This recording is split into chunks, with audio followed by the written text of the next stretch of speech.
You know, there happens to be an in-law drama that people don't talk about. And I'm going to get into this. I'm going to explain it to you, okay?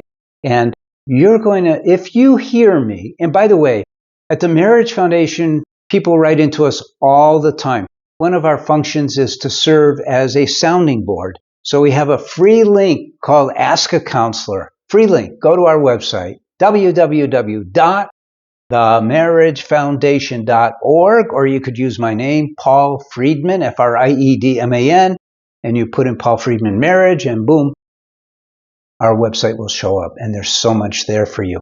So a lot of people write in, I'm having so much difficulty with my in-laws, mother-in-law, father-in-law, whatever, and I don't know what to do. Tell me how to handle this. What do I tell them? What do I do about it? And nobody wants the truth. Well, I take that back. Many people want the truth. There's a few people who rebel against the truth, and I'm not talking to you. If you're going to rebel against the truth, just go somewhere else. Go to a different video. I have lots of good videos that don't talk about the in-laws. So here's what's going on. Your in-laws help define who your husband or your wife is. And your husband or your wife love his or her parents. Now, they may be mad at their parents, but they do love them. Why? Because their parents took care of them from the time they were not even born yet. They went to all those premarital classes. They took all the vitamins. Your mother-in-law carried your husband or wife around. You know how hard that is.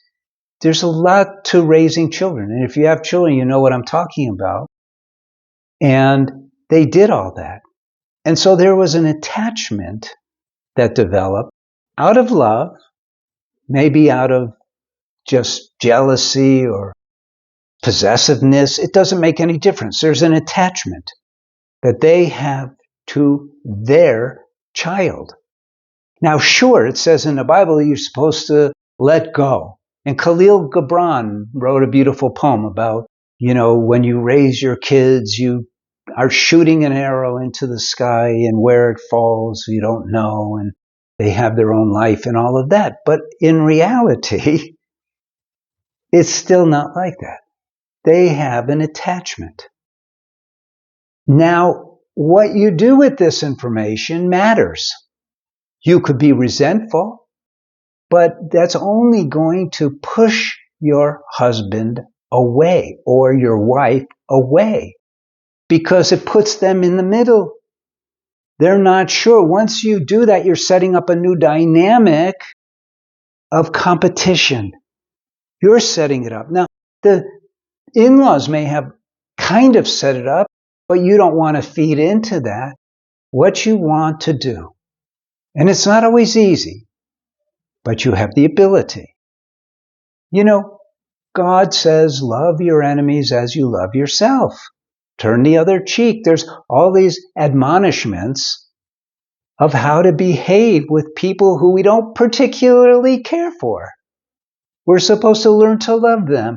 And now you're in a situation that is a tremendous challenge. And if it undermines your marriage, here's the hard part to swallow. It is you who is undermining your marriage, not your in-laws.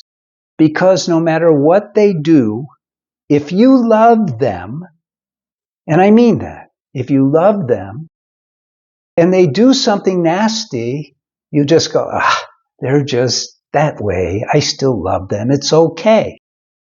And that's where you got to get to. That's the place where you got to get to. Now, what will help you, I'm going to pitch my books for this one, or my online course, is you read one of my books so you can learn more scientific information about marriages. But at a minimum, go to the website, see our offerings, because I got a bunch of articles that are free too, and lots of videos, and we're here to help you. And we even have an Ask a Counselor link like I described before. So do me a favor now. This helped you. I know that it did.